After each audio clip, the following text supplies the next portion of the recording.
अगर आपको लगता है कि ज़िंदगी में आपको और बहुत कुछ ज़रूरतें हैं तो इस मोटिवेशनल वीडियो को ज़रूर देखें। जय हिंद दोस्तों, मैं लेकर आया हूँ आज बहुत ही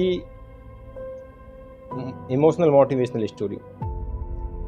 एक बार दोस्तों एक महात्मा थे, वो एक राजा के घर पर जाते हैं, दरबार में, राजा के महल में भिक्षा मांगने के लिए, क्योंकि उन महात्मा ने सुना था कि वो राजा बहुत घमंडी है।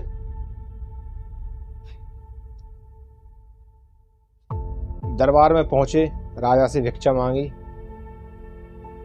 राजा ने बोला, महाराज क्या चाहिए आपको, बताइए। वो संत बोला महाराज मुझे कुछ नहीं चाहिए, मुझे तो बस ये मेरा जो कमंडल है मेरे हाथ में, इतना भर के आप कुछ भी दे दीजिए मुझे, बस इसे भर दीजिए। तो राजा तो घमंडी था ही, बोला महाराज ये तो क्या, इसे मांगने के लिए आप एक राजा के पास आए, ये तो आपको कहीं से भी मिल जाता इसे भर के। तो बोला राजा अगर कहीं से भी मिल जाता तो मैं आपके दरबार में नहीं आता, मुझे कहीं से नहीं मिला इसे भरकर, इसीलिए आपके पास आया हूं।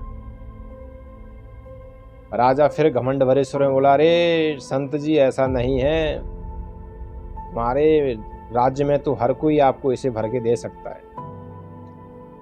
संत बोले महाराज मुझे मिला नहीं, इसीलिए आपके पास आया हूं, अगर आप दे सको तो दे दीजिए। राजा बोला ठीक है, आपको इसे भर के हम सोने की मुद्राएं देंगे जो आपके कई दिनों के खर्चे में काम आएंगे। संत बोले जैसी आपकी मर्जी महाराज। महाराज ने वजीर को आदेश दिया कि इसे कमंडल को सोने की मुद्राओं से भर दिया जाए। वजीर आए और उसमें सोने की मुद्राएं डालने लगे। जितनी लेकर आए थे, कमंडल था उससे थोड़ा ज़्यादा लेकर आए थे मुद्राएं, लेकिन वो सारी की सारी मुद्राएं उस कमंडल में डाल दी। वो कमंडल खाली का खाली रह गया, किसी की समझ में नहीं मुद्राएं कहाँ गई। राजा की ईगो पर बात आ गई। फिर आदेश दिया मंत्री को कि मंत्री जी हमारे खजाने से और सोना लाया जाए। मंत्री जी के आदेश से वजीर गए और सोना लेकर आए और सोना उसमें डाला। फिर भी नहीं भरा। फिर राजा का ईगो हर्ट हुआ। देखते देखते राजा का जितना भी सोना था सारा का सारा सोना उसमें चला गया। राजा का खजाना खाली। राजा ने आदेश दिया अपनी प्रजा से कि जो राजा को पसंद करते हैं वो प्रजा अपने अपने घर से सोने की मोहरें लेकर आए और इस कमंडल में डालें, क्योंकि राजा के दरबार से कोई भी भिखारी, कोई भी साधु, कोई भी संत, कोई भी मांगने वाला खाली हाथ नहीं जा सकता। वो सारा का सारा उसमें चला गया। जो लोग लाना चाहते थे लाए और सबने उसके कमंडल में डाला, लेकिन कुछ फर्क नहीं पड़ा।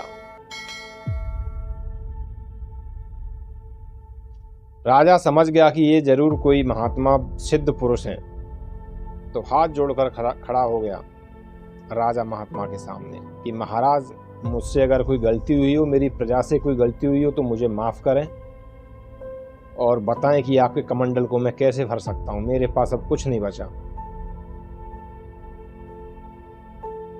तो वो राजा को जवाब देते हैं कि ये कमंडल तो आपके मन की तरह है। जिस तरह से आपका मन नहीं भरता कि इस राज्य को भी अपना बना लूं, उस राज्य को भी अपना बना लूं, उस पर भी अपना कब्जा कर लूं, इस जमीन पर भी अपना कब्जा कर लूं, ये कमंडल वही है। ये भरेगा नहीं, जब तक आपकी इच्छाएं खत्म नहीं होंगी तब तक ये भरेगा नहीं। और जब तक मनुष्य की इच्छाएं खत्म नहीं होती हैं तब तक उसकी मानसिक परेशानी खत्म नहीं होती है। वो अपनी इच्छाओं को पूरा करने के लिए दूसरों को कष्ट दे देगा, उसे कोई फर्क नहीं पड़ेगा। राजा की समझ में आ गया कि वो महात्मा उसे क्या समझाना चाहते हैं। फिर महात्मा से बोले महाराज मुझे क्षमा कर दीजिए, मेरी वजह से किसी को भी अगर कष्ट हुआ है तो मैं उसे जरूर दूर करूंगा और मैं अपनी इच्छाओं को काबू में करने की कोशिश करूंगा कि मेरी इच्छा की वजह से किसी को कष्ट ना पहुंचे। तो महात्मा ने राजा का सारा सोना वापस कर दिया जितना भी कमंडल में गया था, और वहां से चले गए। तो दोस्तों, हमें इस कहानी से यही शिक्षा मिलती है कि हमें अपनी इच्छाओं की वजह से अपनी ज़िंदगी को बर्बाद नहीं करना चाहिए, किसी दूसरे को तकलीफ नहीं देनी चाहिए कि हम अपनी इच्छा को पूरा करने के लिए किसी को भी तकलीफ दे दें। हमारी इच्छा है जब तक हमें तकलीफ मिलती रहेंगी। दोस्तों, अगर मेरी मोटिवेशनल स्टोरी पसंद आई हो तो लाइक कमेंट शेयर जरूर करें। जय हिंद।